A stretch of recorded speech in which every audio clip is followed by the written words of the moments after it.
Hello students, previous lecture video में हम आपके लिए 25 टू 30 मिनट का एक कंप्लीट टेंस रिवीजन वीडियो लाए थे, जिसके अंदर कि हमने आपको बहुत ही कम समय में पूरे टेंस को रिवाइज करवा दिया था। अब क्वेश्चन उठता है कि आखिर उस वीडियो की रिक्वायरमेंट क्यों थी। तो यहाँ पे दो रीजंस हैं जिसके लिए हमें वो वीडियो बनानी पड़ी थी।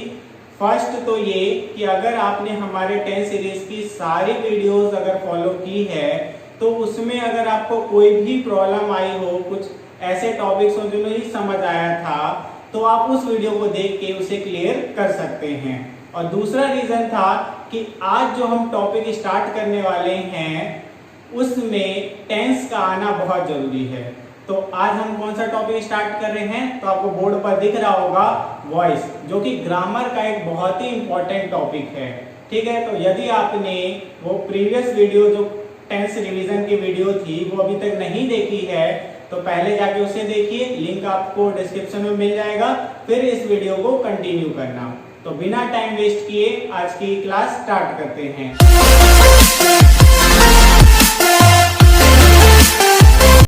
तो जैसा कि आपको बोर्ड पर दिख रहा है वॉइस, हिंदी में कहते हैं वाच्य। तो अगर आपसे कोई पूछे वाच्य या वॉइस क्या होता है तो आप वॉइस की मीनिंग पे जाओ। वॉइस की मीनिंग होती है आवाज या वाच्य कह सकते हो। तो यहाँ पे जो डे टू डे लाइफ में हम कन्वर्सेशन करते हैं, बात करते हैं या आप इंग्लिश लिखते हो तो ये वॉइस ही होते हैं। क्या होते हैं? वॉइस होते हैं। अब यहाँ पे अगर मैं कहूँ कि वॉइस को कितने पार्ट में बांट दिया गया है, तो यहाँ पे दो तरीके के वॉइस होते हैं, एक्टिव वॉइस और पैसिव वॉइस। अब आपके मन में क्वेश्चन उठ रहा होगा कि ये एक्टिव वॉइस क्या है, ये पैसिव वॉइस क्या है, ये दो क्यों बट गए। तो यहाँ पे सबसे पहले हम एक्टिव वॉइस और पैसिव वॉइस की डेफिनेशन या नॉर्मली एक्टिव वॉइस क्या है और पैसिव वॉइस क्या है ये समझते हैं। फिर हम ये जानेंगे कि हमें इसकी जरूरत क्यों पड़ी। तो यहाँ पे एक्टिव वॉइस की बात करूं तो एक्टिव वॉइस का मतलब होता है means that a sentence has subject that act upon its verb. यानी नॉर्मल कहूं तो एक्टिव वॉइस के अंदर सब्जेक्ट जो होता है वो एक्टिव होता है। क्या होता है? सब्जेक्ट जो है वो एक्टिव होता है और डायरेक्ट अपने वर्ब यानी एक्शन करता है जिसको रिसीव करता है कोई ऑब्जेक्ट। तो यहाँ पे आपको नीचे दिख रहा होगा कि सब्जेक्ट एक्टिव होता है इसमें, ठीक है, यानी काम कर रहा होता है और वो एक्शन परफॉर्म करता है जिसको रिसीव करता है एक ऑब्जेक्ट। तो ऐसे जितने भी वॉइसेस होते हैं जिसमें सब्जेक्ट एक्टिव है, एक्टिव मतलब कि वो सक्रिय है और वो कोई एक्शन परफॉर्म करता है जिसे कोई ऑब्जेक्ट रिसीव कर लेता है। अब ये सब्जेक्ट, वर्ब या फिर कहूँ ऑब्जेक्ट, ये सारी चीजें आपको टेंस की सीरीज जब चल रही थी तो उसमें आपको समझाया गया था। सब्जेक्ट वो होता है जो काम करता है, एक्शन या वर्ब वो वर्ड्स होते हैं जिससे आपको पता चलता है क्या काम हो रहा है, और ऑब्जेक्ट वो वर्ड है या वो ग्रामर का टर्म है जो कि आपको बताता है कि जो सब्जेक्ट ने एक्शन किया है उसका इम्पैक्ट किस पे पड़ा है, यानी उसका असर किस पे पड़ा है, तो उसे कहते हैं ऑब्जेक्ट। तो यहाँ पे हमने देखा कि एक्टिव वॉइस क्या होते हैं, जिसमें सब्जेक्ट एक्टिव होता है, सक्रिय होता है और वो एक्शन करता है जो किसी ऑब्जेक्ट के ऊपर क्या करता है, इम्पैक्ट डालता है या ऑब्जेक्ट उसे रिसीव करता है। तो ये क्लियर हो गया। कर्ता सक्रिय होगा, वो कोई क्रिया करेगा और उसका असर किसी कर्म पर पड़ रहा होगा। तो सब्जेक्ट, वर्ब और ऑब्जेक्ट, यानी अगर सेंटेंस में देखेंगे तो सबसे पहले सब्जेक्ट आता है, फिर वर्ब आता है, फिर ऑब्जेक्ट आता है। तो ऐसे सारे सेंटेंसेस जो होते हैं वो एक्टिव वॉइस होते हैं। तो ये क्लियर हो गया। अब इसमें एक चीज और याद रखनी है कि जो नॉर्मली हमने टेंस पढ़ा और टेंस के अंदर हमने क्या पढ़ा था, 12 टाइप के टेंस पढ़े। अब आप कहोगे 12 टाइप के कौन से टेंस, तो प्रेजेंट के 4 पढ़े, indefinite, continuous, perfect, perfect continuous, past के भी 4 पढ़े, फ्यूचर के भी 4 पढ़े। तो 4 3 जा 12, यानी 12 टाइप के हमने टेंसेस पढ़े थे। तो ये जो टेंस थे 12 टाइप के, ये क्या थे, एक्टिव वॉइस थे। क्या थे? एक्टिव वॉइस के सेंटेंसेस थे। तो यहाँ पे आपने क्या जाना कि नॉर्मली जो टेंसेस हमने सीखे हैं वो एक्टिव वॉइस में सारे के सारे सेंटेंसेस उसमें हम सीख रहे थे। ठीक है, तो इसीलिए मैंने कहा कि टेंस का आना जरूरी है अगर ये आपको सीखना है तो।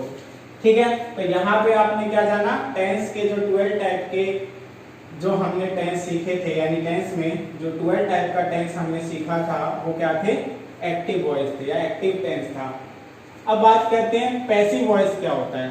तो पैसिव वॉइस में आप डायरेक्ट इस बात पे ध्यान देना कि इसमें कोई सब्जेक्ट जो है वो एक्टिव नहीं होता है। बेसिकली सब्जेक्ट जो है वो रेसिपिएंट बन जाता है, यानी कि ऑब्जेक्ट आपको इंपॉर्टेंस में दिखाया जाएगा, फिर एक्शन दिखाया जाएगा और लास्ट में उस एक्शन को करने वाला यानी सब्जेक्ट आपको दिखाया जाएगा। तो यहाँ पे अगर आप देखोगे तो means that a subject is a recipient of a verb, यानी कि वर्ब को करने के लिए जो सब्जेक्ट यूज हुआ है वो रेसिपिएंट बन जाता है किसका, वर्ब का।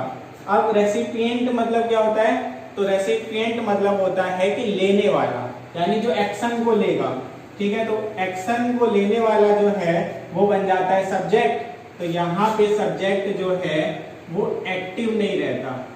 ठीक है, क्या नहीं रहता, एक्टिव नहीं रहता। अब यहाँ पे आप इसको देख भी सकते हो, क्या होता है कि सब्जेक्ट जो है वो लास्ट में हो जाता है, सबसे पहले ऑब्जेक्ट, फिर एक्शन और फिर सब्जेक्ट। तो यहाँ पे सब्जेक्ट जो है वो रेसिपिएंट है किसके, एक्शन के, रेसिपिएंट। तो ये क्लियर है। तो दोनों में डिफरेंस ये है कि एक्टिव में जो है वो सब्जेक्ट एक्टिव रहता है, वो कोई एक्शन परफॉर्म करता है जिसे रिसीव कोई ऑब्जेक्ट कर लेता है, और पैसिव में ऑब्जेक्ट जो है वो इंपॉर्टेंस दिया जाता है ऑब्जेक्ट को और एक्शन को, और उसका रेसिपिएंट बन जाता है सब्जेक्ट, यानी कि उसको लेने वाला, यानी एक्शन को लेने वाला कौन बन गया, सब्जेक्ट। तो ऐसे सेंटेंसेस जो होते हैं वो पैसिव वॉइस के होते हैं। तो जनरली हम यूज करते हैं एक्टिव वॉइस का, लेकिन कभी कभी जब हम स्टोरीज लिखते हैं या कोई आर्टिकल लिखते हैं या रिपोर्ट लिखते हैं तो वहां पे हम पैसिव वॉइस का भी यूज करते हैं।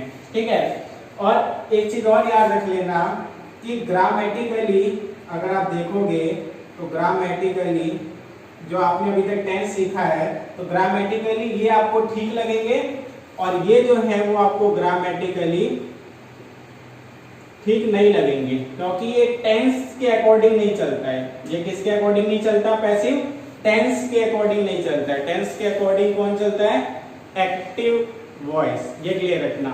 अब यहाँ पे मैं हिंदी के 2 सेंटेंस लिखूंगा और आपको बताने की कोशिश करूंगा कि दोनों में क्या डिफरेंस हो जाता है।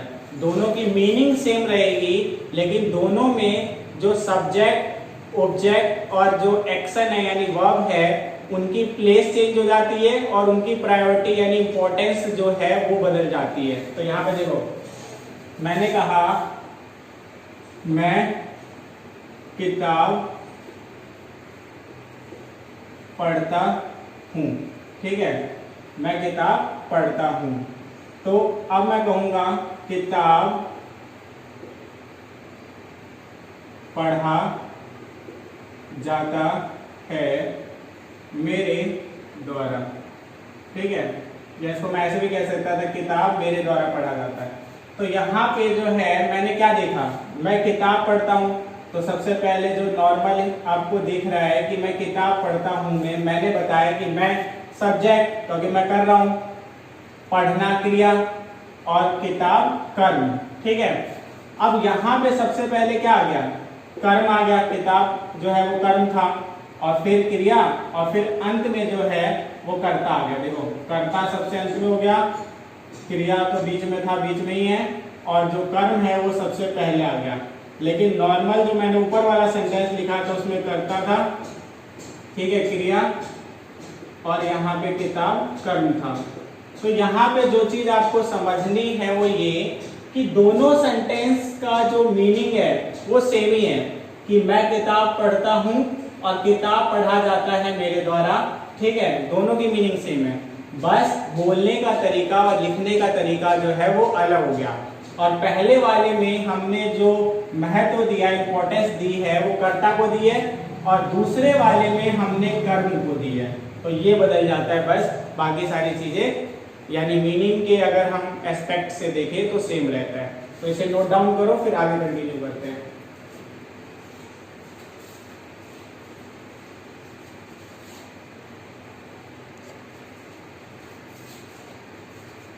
तो आप जानते हैं कि आखिर पैसिव वॉइस को हमें यूज कब करना होता है या पैसिव वॉइस को हम कब यूज करते हैं।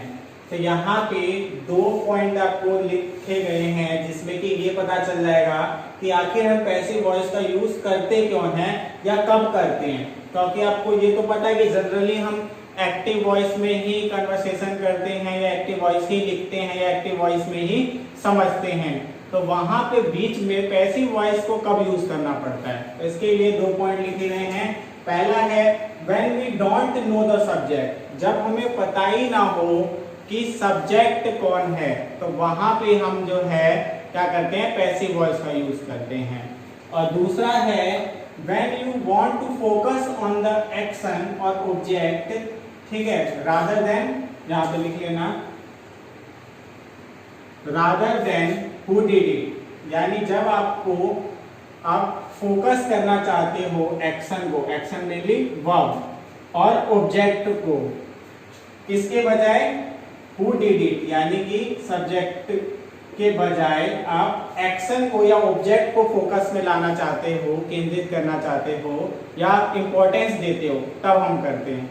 तो यहाँ पे 2 बातें बताई गई जहां पे कि हमें पैसिव वॉइस यूज करना पड़ता है या जब हमें पैसिव वॉइस यूज करना पड़ता है। पहला, जब हमें सब्जेक्ट के बारे में नहीं पता हो, और दूसरा जब हम जानबूझकर चाहते हैं कि किसको, एक्शन को यानी वर्ब को और ऑब्जेक्ट को फोकस में लाया जाए, किसके बजाय, सब्जेक्ट के, या जिसने किया है उसके, और जो करता है वो सब्जेक्ट ही होता है। तो यहाँ पे ये चीज क्लियर रहनी चाहिए। अब एक एग्जांपल यहाँ पे लिखता हूँ, उससे आपको पता चल जाएगा।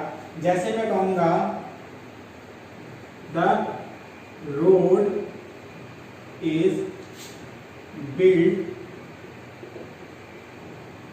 वेरी गुड, ठीक है। तो यहाँ पे मैंने दिखाया कि the road is build very good, ये मेनली पैसिव वॉइस है, ठीक है, पैसिव वॉइस का सेंटेंस है। और इसमें आपको सब्जेक्ट दिख ही नहीं रहा है, जब आपको सब्जेक्ट पता ही ना हो। मैंने कहा कि रोड बहुत अच्छा बनाया गया है, ठीक है, रोड बहुत अच्छा बनाया गया है। तो यहाँ पे मैंने जो है वो सब्जेक्ट को नहीं दिखाया, यानी सब्जेक्ट मुझे नहीं पता किसने रोड बनाया, लेकिन रोड अच्छा बना है, तो वहां पर मैं पैसिव वॉइस का यूज करता हूँ। और दूसरा मैंने आपको कहा कि जब when you want to focus on the action or object rather than who did it, जैसे एग्जांपल के लिए मैंगो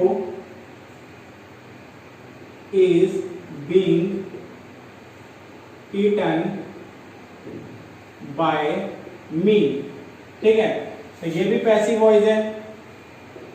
अब इसमें मैं क्या देख रहा हूं, इसमें मैं देख रहा हूं कि मैंगो जो कि ऑब्जेक्ट है और ईटन जो कि एक्शन है, इनको फोकस में लाया जा रहा है, यानी इनको ज्यादा इंपॉर्टेंस दी जा रही है रादर देन जिसने किया है, मैंने, यानी कि सब्जेक्ट। तो यहां पे हमने क्या देखा, यहां पे हमने देखा कि दूसरे सेंटेंस में कि मैंगो को और ईटन यानी कि एक्शन को ज्यादा फोकस में लाया गया है rather than who did it, यानी जिसने ये काम किया था, यानी मैंने, मेरे को साइड कर दिया गया, यानी मैं एक्टिव नहीं हूं, और जो मैंगो है और ईटन है इसको ज्यादा इंपॉर्टेंस दे दी गई।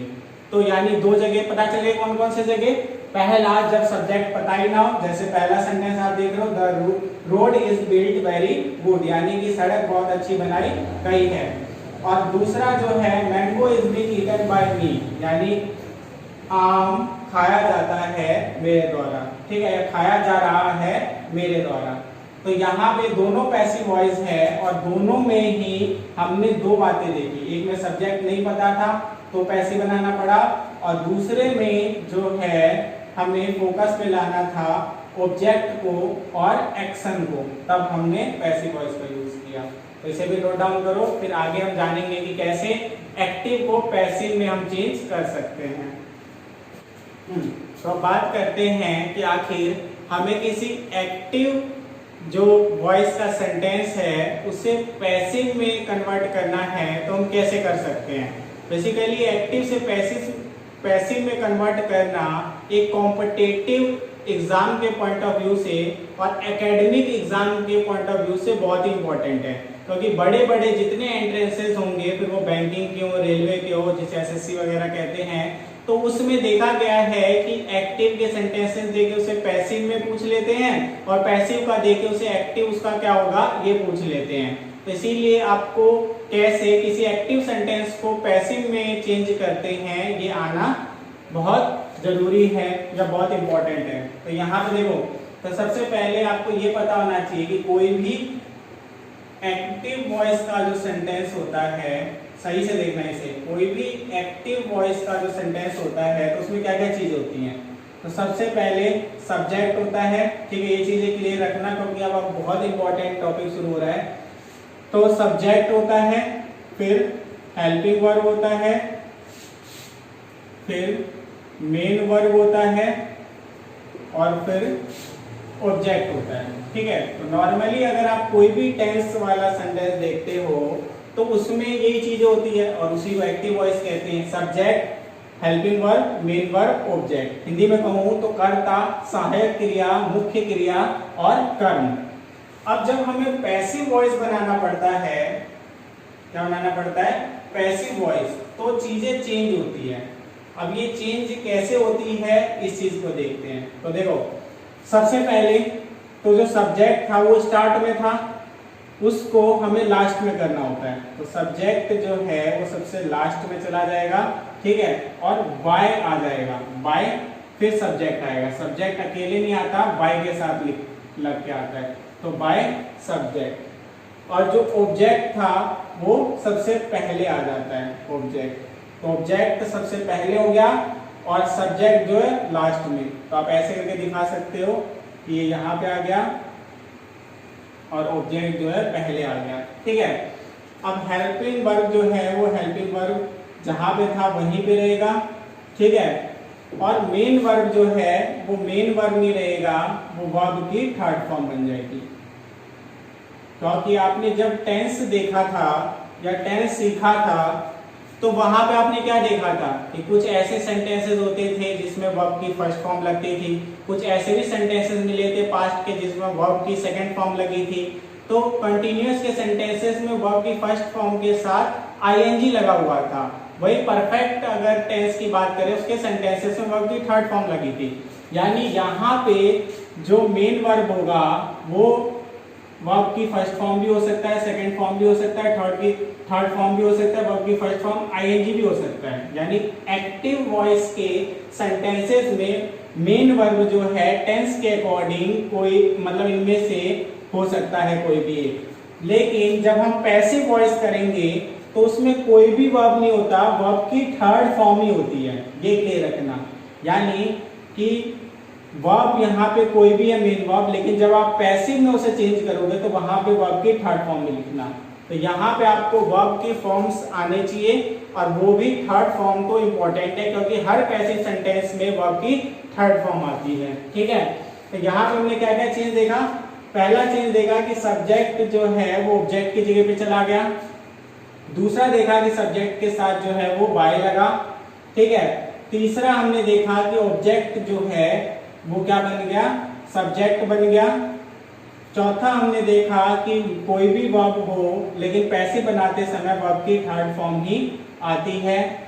और फिफ्थ देखा कि वर्ब की थर्ड फॉर्म से पहले हेल्पिंग वर्ब आ जाता है। यहाँ पे हेल्पिंग वर्ब हो ना हो, लेकिन जब हम पैसिव बनाएंगे तो वहां हेल्पिंग वर्ब जरूर होगा, ठीक है। क्योंकि एक सेंटेंस में लिख रहा हूं आई ईट मैंगो, ठीक है, लेकिन यहाँ पे मैंने देखा कि सब्जेक्ट है, वर्ब है, ऑब्जेक्ट है। लेकिन जब मैं इसका ये एक्टिव था, पैसिव बनाऊंगा, ठीक है, पैसिव बनाऊंगा तो मैंगो इज ईटन बाय मी। तो इसमें देखो सबसे पहले क्या आ गया, ऑब्जेक्ट आ गया जो ये था, उसके बाद हेल्पिंग वर्ब है, फिर मेन वर्ब है जो मेनली वर्ब की थर्ड फॉर्म हो गई, और ये बाय जो मैंने कहा था बाय आएगा, और फिर सब्जेक्ट। तो यहाँ पे देखो इसमें हेल्पिंग वर्ब हो ना हो, लेकिन पैसिव में हेल्पिंग वर्ब मेन वर्ब से पहले यानी वर्ब की थर्ड फॉर्म से पहले आएगा। तो 5 स्टेप में हम क्या कर सकते हैं, एक्टिव किसी भी वॉइस को पैसिव वॉइस में चेंज कर सकते हैं। तो 5 स्टेप याद रखना। पहला कि सब्जेक्ट को बना दो ऑब्जेक्ट। दूसरा कि जब आप ऑब्जेक्ट बनाओगे सब्जेक्ट को तो उसके आगे लगा देना बाय, ठीक है। फिर दूसरा और तीसरा कि ऑब्जेक्ट को जो है वो सब्जेक्ट बना दो। चौथा जो है मेन वर्ब को वर्ब की थर्ड फॉर्म बना देना, और पहले से अगर थर्ड फॉर्म हो तो कोई बात नहीं वही लिख देना। और पांचवा कि चाहे एक्टिव वॉइस में हेल्पिंग वर्ब हो ना हो, लेकिन पैसिव वॉइस में हेल्पिंग वर्ब जो वर्ब की थर्ड फॉर्म है उससे पहले आएगा। तो 5 स्टेप याद रखना है। अब यहाँ पे आपको कुछ टेबल्स करवाए जाएंगे, कुछ चार्ट बनवाए जाएंगे, जिस चार्ट से आपको ये पता चल जाएगा कि जब हम सब्जेक्ट को ऑब्जेक्ट बनाएंगे तो कौन सा सब्जेक्ट जो है ऑब्जेक्ट कैसा बन जाता है, ठीक है। जैसे यहाँ पे आई था, अब आई जो है वो बन गया बाय मी, या सीधे कह सकते हो मी। तो ये कैसे बन गया, तो इसके लिए हम एक टेबल सीखेंगे, ठीक है। अब एक टेबल सीखेंगे कि यहाँ पे तो कोई हेल्पिंग वर्ब नहीं था, यहाँ पे हेल्पिंग वर्ब कैसे आ गया। तो दूसरा टेबल हम सीखेंगे कि हेल्पिंग वर्ब कैसे लगाए जाते हैं। और तीसरा टेबल सीखेंगे कि जब ऑब्जेक्ट भी सब्जेक्ट बनता है तब भी कैसे। जैसे यहाँ पे अगर होता कि ही हेल्प मी, ठीक है, ही हेल्प्स मी, तो I am helped by him. तो यहाँ पे मी से आई बन गया, ये कैसे बन गया। तो ये भी चीज के लिए हमें ऑब्जेक्ट से कैसे सब्जेक्ट बनाएंगे इसके लिए भी एक टेबल जानना होगा। तो टोटल हम यहाँ पे 3 टेबल की बात करेंगे, तो पहले से नोट डाउन करो फिर आगे कंटिन्यू करते हैं। तो पहला जो हमें चार्ट समझना है वो किस चीज का, कि अगर आपको एक्टिव में सब्जेक्ट है और फिर आपको पता है कि एक्टिव में जो सब्जेक्ट होता है वो पैसिव का ऑब्जेक्ट बन जाता है, तो सब्जेक्ट से ऑब्जेक्ट बनाएंगे तो कैसे बनते हैं। यदि आपको एक्टिव में सब्जेक्ट दिया हुआ है आई, तो वो पैसिव में क्या बन जाएगा, बाय मी। अगर आपको एक्टिव में सब्जेक्ट दिया हुआ है ही, तो वो बन जाएगा बाय हिम। ऐसे ही आपको एक्टिव में सब्जेक्ट दिया हुआ है सी, तो पैसिव में ऑब्जेक्ट कैसे बनेगा, बाय हर। ऐसे ही आपको एक्टिव में सब्जेक्ट दिया हुआ है बी, तो वो पैसिव में क्या बन जाएगा, ऑब्जेक्ट बाय अस। ऐसे ही आपको एक्टिव में सब्जेक्ट दिया हुआ है दे, तो पैसिव में ऑब्जेक्ट कैसा बनेगा, बाय देम। अगर आपको एक्टिव में सब्जेक्ट दिया हुआ है यू, तो ये रहेगा बाय यू। ऐसे ही किसी का नाम दिया हुआ है, ठीक है, तो वो रहेगा बाय नेम। तो यहाँ पे जो है हमने देखा कि आई जो है बाय मी बन जाता है, ही बाय हिम बन जाता है, सी बाय हर बन जाता है, वी बाय अस बन जाता है, दे बाय देम बन जाता है, यू बाय यू बन जाता है, नेम बाय नेम रहता है। तो यहाँ पे जो है हमने कुछ जो एक्टिव के सब्जेक्ट है वो देखे, और वो पैसिव का ऑब्जेक्ट जो है कैसे बन जाता है वो बता देते हैं। तो यहाँ पे जैसे मैंने आई आपको लिया था एक्टिव के सब्जेक्ट में और बाद में मैंने बाय मी कर दिया था ना, तो इसी टेबल से वो चीज आपको करनी है। तो इस टेबल को लर्न कर लेना अच्छे से, क्योंकि जब हम एक्टिव से पैसिव वॉइस में चेंज करेंगे तो ये आपकी काफी हेल्प करेगा। अब आते हैं कि अगर ऑब्जेक्ट जो है एक्टिव का ऑब्जेक्ट उसे पैसिव का सब्जेक्ट बनाना है तो कैसे बनेगा। तो अगर जो एक्टिव ऑब्जेक्ट है वो आपको मी दे रखा है तो उसे आई बना देना, यानी इसका उल्टा कर देना। अगर आपको हिम दे रखा है तो वो बन जाएगा ही। हर दे रखा है तो वो बन जाएगा शी। अगर अस दे रखा है तो वो बन जाएगा वी, और देम दे रखा है तो वो बन जाएगा दे, ठीक है। अगर पहले से ही यू ही दे रखा है तो यू रहेगा, नेम दे रखा है तो वो नेम ही रहेगा। तो यहाँ पे हमने क्या देखा कि अगर एक्टिव के ऑब्जेक्ट को पैसिव का सब्जेक्ट बनाना है तो वहां पे हम कैसे चेंज करेंगे। तो अगर आपको एक्टिव ऑब्जेक्ट मी दिया हुआ है तो आप उसे पैसिव में जब सब्जेक्ट बनाओगे तो आई कर देना, ऐसे हिम दे रखा हो तो ही कर देना, हर दे रखा हो तो सी करना। तो बेसिकली ये दोनों टेबल जो है वो आपको लर्न होने चाहिए, ठीक है। अगर ये लर्न है तो आप आसानी से क्या कि सब्जेक्ट को ऑब्जेक्ट और ऑब्जेक्ट को सब्जेक्ट बना लोगे। अब एक और चार्ट आपको करना है जो कि है कि हेल्पिंग वर्ब कैसे लगाए जाते हैं मेन वर्ब से पहले, तो उसके लिए बनेगा, तो इसको नोट डाउन करो फिर आगे कंटिन्यू करो। तो आप जानते हैं कि हमने जो बात की थी कि subject helping verb main verb plus object जो है वो बन जाता है ऑब्जेक्ट हेल्पिंग वर्ब वर्ब की थर्ड फॉर्म और सब्जेक्ट। तो यहाँ पे हेल्पिंग वर्ब कैसे पता चलता है कि कौन सा हेल्पिंग वर्ब आना है पैसिव वॉइस में, इसको जानते हैं। तो नॉर्मली एक्टिव का कोई भी सेंटेंस हो उसका पहले इंडेफिनिट जानते हैं। देखो टोटल मिला के हमारे पास कितने टाइप के टेंस होते हैं, 12, 4 प्रेजेंट में, 4 पास्ट में और 4 फ्यूचर में। और वो 4 कौन कौन से होते हैं, indefinite, continuous, perfect, perfect, continuous. तो यहाँ पे अगर मैं प्रेजेंट इंडेफिनिट की बात करूँ तो उसमें वर्ब की फर्स्ट फॉर्म दे रखा हो या वर्ब की फर्स्ट फॉर्म के साथ जो है वो एस दे रखा हो या डू दे रखा हो या डज दे रखा हो, ठीक है। तो अगर वर्ब की फर्स्ट फॉर्म दे रखी हो, वर्ब की फर्स्ट की फॉर्म के साथ एस दे रखा हो, डू दे रखा हो, डज दे रखा हो, तो इन सब के साथ जो है इनके जगह पे क्या आ जाएगा, इज एम आर आ जाएगा। अब ये इज एम आर जो है वो सब्जेक्ट को देख के आएगा कि सब्जेक्ट क्या है, और इज एम आर का यूज हम सीख चुके हैं। इज किसके साथ आता है, एम किसके साथ आता है और आर किसके साथ आता है। अब प्रेजेंट कंटिन्यूअस में जो हेल्पिंग वर्ब होता है वो इज, ठीक है, एम आर होता है, ठीक है। अगर मैं बात करूं कि प्रेजेंट कंटिन्यूअस में हेल्पिंग वर्ब क्या होता है, इज एम आर। तो अगर एक्टिव सेंटेंस में इज एम आर दिया हुआ है तो उसे पैसिव में जब हेल्पिंग वर्ब में करेंगे तो इज एम आर तो होगा ही, इसके साथ जो है हम बीइंग लगा देंगे। तो हम इज नहीं कहेंगे, is being, am being, are being में से एक चीज लगेगी, ठीक है। ऐसे ही परफेक्ट में जो है वो क्या आता है, हैज हैव आता है।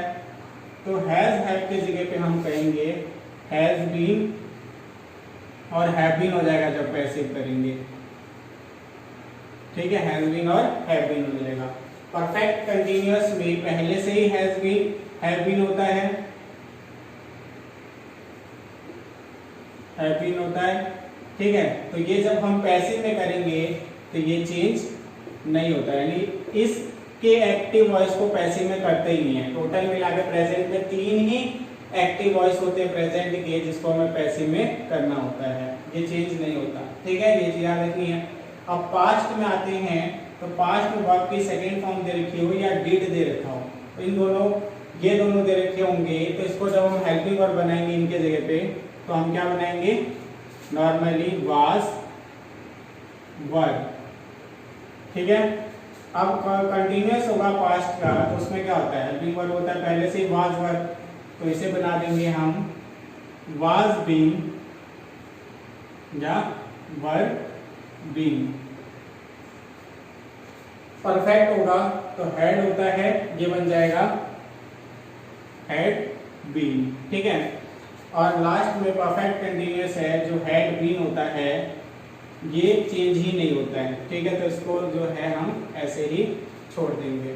ऐसे सेंटेंस आपको पहली बात एक्टिव से पैसिव बनाने के लिए आएंगे ही। अब बात करते हैं फ्यूचर इंडेफिनिट की। तो फ्यूचर इंडेफिनिट में विल, सेल आता है, ठीक है। तो ये बन जाएगा विल बी और सेल बी। अब विल भी आएगा कि सेल भी आएगा, सब्जेक्ट को देख के आएगा, ठीक है। अब बात करते हैं कंटिन्यूअस की। कंटिन्यूअस में पहले से ही विल बी और सॉल भी होता है, ठीक है। किसमें, एक्टिव वॉइस अगर देखें हम प्रेजेंट कंटिन्यूअस का तो विल बी सेल बी उसका हेल्पिंग वर्ब होता है, तो यहाँ पे ये चेंज ही नहीं होता है। ऐसे सेंटेंस आपको मिलेंगे ही नहीं जिसमें कि प्रेजेंट कंटिन्यूअस का एक्टिव वॉइस दिया हो, यानी फ्यूचर कंटिन्यूअस का जो है वो एक्टिव वॉइस दिया हो। अब परफेक्ट की बात करते हैं तो परफेक्ट में होता है विल या ये होता है shall, have been, no have, will या सॉल हैव होता है, ये बन जाएगा विल सेल हैव बीन, ठीक है। तो यहाँ पे याद रखना।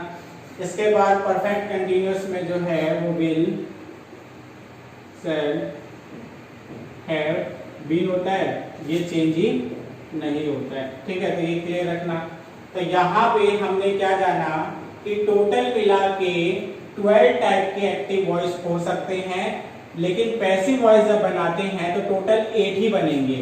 3 जो बनेंगे वो प्रेजेंट के, 3 पास्ट के, और फ्यूचर के सिर्फ 2 का ही बनता है। ठीक है, और ये हमने क्या सीखा इस टेबल के अंदर? इस टेबल के अंदर सीखा कि अगर आपको कोई भी एक्टिव वॉइस दिया होगा, उसमें कोई हेल्पिंग वर्ब होगी, तो जब पैसिव वॉइस में उसे चेंज करेंगे तो वहां पे वो हेल्पिंग वर्ब किस में चेंज होती है। ठीक है, तो अगर हेल्पिंग वर्ब आपको इज एम आर दिया हुआ है तो जब पैसिव बनाओगे तो इज बीइंग, एम बीइंग या आर बीइंग करेंगे। ऐसे हैज हैव दे रखा होगा हेल्पिंग वर्ब तो उसे हैज बीन, हैव बीन कर देंगे। तो ये टेबल आपको काम आएगी। हेल्पिंग वर्ब क्या आएगा, यानी ये हेल्पिंग वर्ब यहाँ पे क्या लगेगा, इसमें आपकी हेल्प करेगी। तो 3 टेबल हमने सीखे, सब्जेक्ट से ऑब्जेक्ट में कैसे कन्वर्ट करेंगे, ऑब्जेक्ट से सब्जेक्ट में कैसे कन्वर्ट करेंगे, और थर्ड जो है वो हेल्पिंग वर्ब को कैसे चेंज करेंगे। तो तीनों टेबल को लर्न कर लेना। जो फॉर्मेट आपको बताई गई है एक्टिव से पैसिव बनाते वक्त हो जाती है, वो याद कर लेना। एक्टिव पैसिव वॉइस क्या होते हैं इसकी नॉलेज होनी चाहिए, और कब हम पैसिव वॉइस का यूज करते हैं।